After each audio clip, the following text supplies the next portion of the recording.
How's it going, everyone? We are coming up on a new week and a brand new slate of new PlayStation 4 and 5 games. Now, we are heading into October, and October is going to be absolutely insane for new game releases. However, the first week I wouldn't say is absolute insanity. Still certainly some stuff to have on your radar, but it's by the time we get to next week, boy oh boy, buckle up because it is going to be absolute insanity. But still some stuff to be looking forward to this week, and want to highlight them. We do have a pretty major free title as well, so we'll look at that, a remake, and a couple of other smaller games. And let's get started with a major remake coming from Konami and Bloober Team.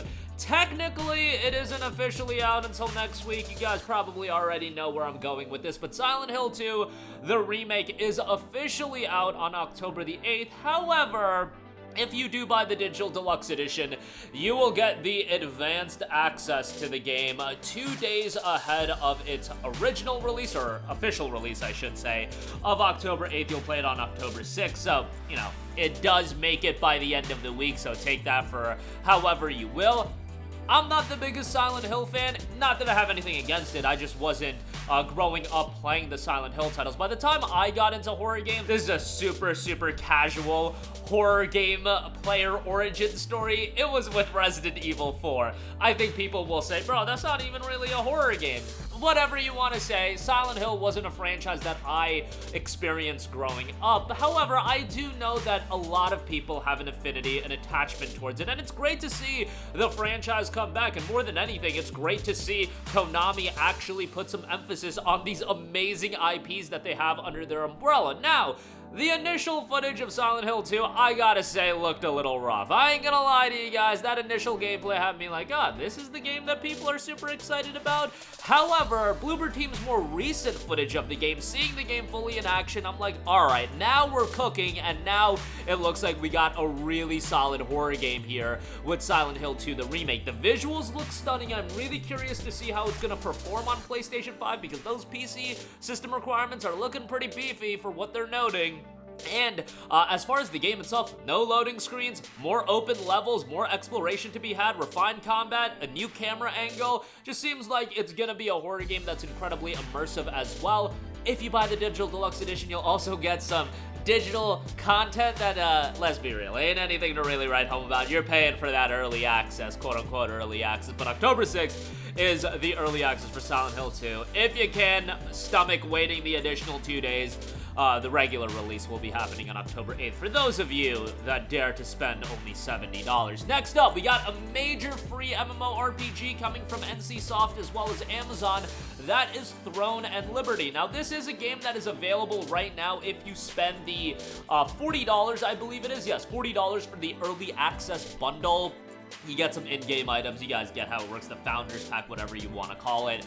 Throne and Liberty, however, will be available free for everyone starting October the 1st. And it does look to be something that visually looks great, and it notes, welcome to Throne and Liberty, a free-to-play multi-platform MMORPG with an always-changing environment, massive-scale PvPvE, and the ability to transform into creatures to battle across land, sea, and air.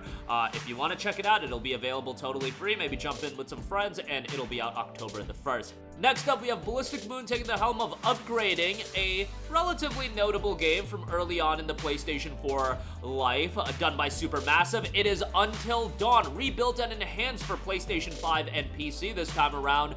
My issue with Until Dawn, this re-release, is that it is $60. Look, I get that PlayStation gets, I don't want to say greedy with these re-releases, but they get kind of wild with these re-releases. We saw Last of Us Part 1 come out at $70, but let's be honest here, the reception that The Last of Us got and Until Dawn got, two worlds apart. Until Dawn got a fairly positive reception. It wasn't like it was Game of the Year or anything like that. It was a solid narrative-driven, cheesy horror movie style of experience. But even back when it came out, I believe it was August of 2014, I'd be hard-pressed to say drop $60 on the game back then. And you're talking over a decade later. Sure, the game is updated, visual enhancements, all that good stuff, but a full $60, no upgrade path available either. That's where you lose me a little bit. Definitely, if you're into narrative-driven titles, I would say have it on the wish list. Wait until it gets down to around $20, which hopefully won't be too lengthy, or it gets baked into PlayStation Plus, which I imagine at some point it will, and then I would give the game a shot. However, right out the gate for $60, I wouldn't say pick it up unless you are the biggest of fans. It's a cult horror game rebuilt. Immerse yourself in a gripping slasher horror rebuilt from the ground up with stunning visuals in Unreal Engine 5, enhanced by movie-like cinematography, refined gameplay mechanics, and more. Venture into a thrilling exploration of an isolated mountain where nothing is as it seems. Until Dawn, this upgraded release will be out on PlayStation 5 on October the 4th. Next up, we have Die by the Blade, a game that came out on PC earlier this year, now is coming to PlayStation 5. Vanquish your foes with a single strike and 1v1 weapon-based fighter, Die by the Blade. Dive into a samurai punk world and wield a range of traditional Japanese weapons to determine your moveset, outwit your opponent in intense tactical battles, and master the art of the one-hit kill. Got a mixed reception on PC, 126 reviews, 57% positive, a 54 on Metacritic as well. Looks like an interesting 1v1 slasher that drops this week. Next up, another PC game making the transition to PlayStation 5. We have Cryptmaster. This will be on PS4 and 5. Game had gotten a very, very positive reception on PC, 1,100 reviews on Steam. 96% of those reviews are positive, overwhelmingly positive. Say anything in this bizarre dungeon adventure where words control everything, fill in the blanks with text or video to uncover lost abilities, embark on strange quests, and solve mind-bending riddles. Can you conquer the crypt and uncover the mystery at the heart of the Cryptmaster? Again, very positive reception on this one. I should say overwhelmingly positive. Very, very dark, sublime art style as well. In the ancient past, 4 brave heroes branded together to destroy a terrible evil, giving their lives to save countless others. But now their eternal rest has been disturbed by the Cryptmaster, a capricious necromancer in whose thrall they must ascend through the buried strata of the city above them. With the enigmatic soulstone in hand, the 4 adventurers must recover their memories, solve whimsical puzzles, and defeat outlandish enemies. Cryptmaster will be hitting PlayStation 4 and 5 on October 3rd. Next up, I would say one of the more divisive anime gets its latest video game release. We have Sword Art Online Fractured Daydream. Now, for what it's worth, had a couple of buddies try out the early alpha, early beta, I believe it is, for the game, and I've heard some positive things from them. SAO, I find kinda cringe. Outside of the first 3 episodes of Season 1, it just kinda falls off the rails to me. However, I did enjoy the Sword Art Online Gun Gale Online Universe game that dropped. I believe it was Fatal Bullet. I thought that game was pretty decent. These games are never AAA top-tier RPGs. However, Fractured Daydream does have an interesting element going on for it. It's an action RPG with a focus on multiplayer. In this online co-op action game, enter a distorted version of the Sword Art Online world, pick your role in the form of favorite Sword Art Online characters, and team up with 20 players and for raids to defeat powerful enemies.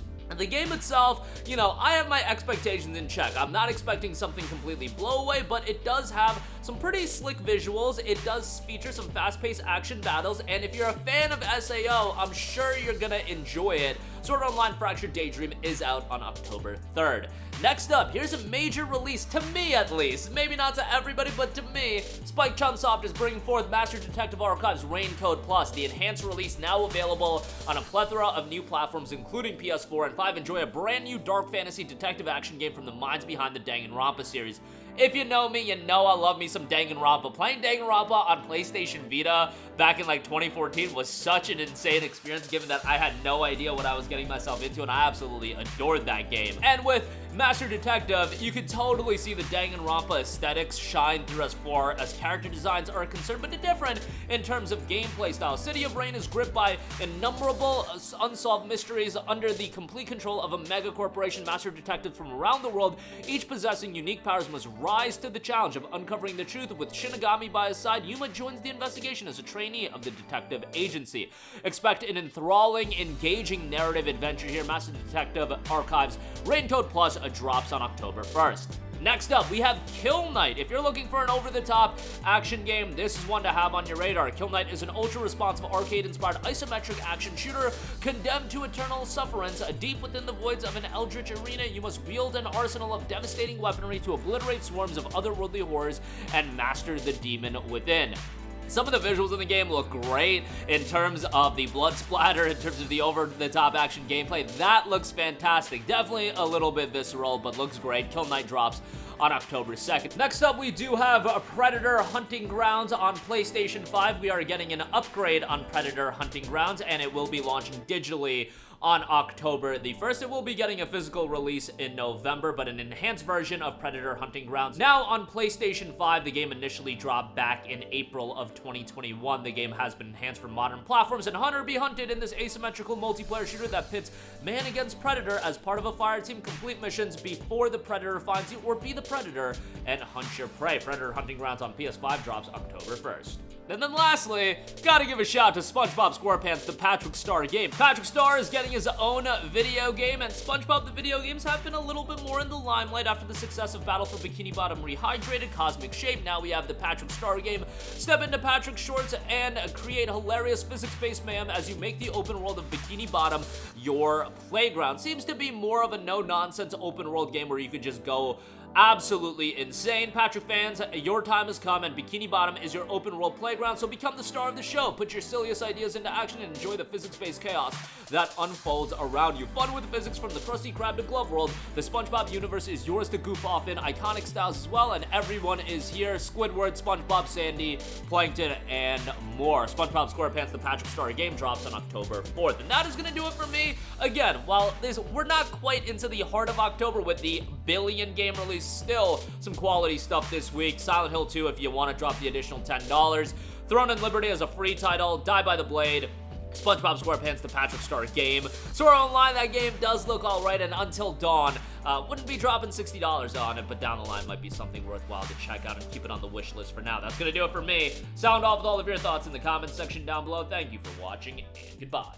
Hey guys, we hope you enjoyed the video, and if you did, make sure to hit the subscribe button, and if you're already subscribed, do us a favor and hit the bell icon. This way you'll be notified whenever we post a new video. That's the best way to keep up with all of our uploads, and we usually try to upload 2 videos a day. And with the bell icon hit, you'll be notified whenever we do upload a video. As always, thanks for watching.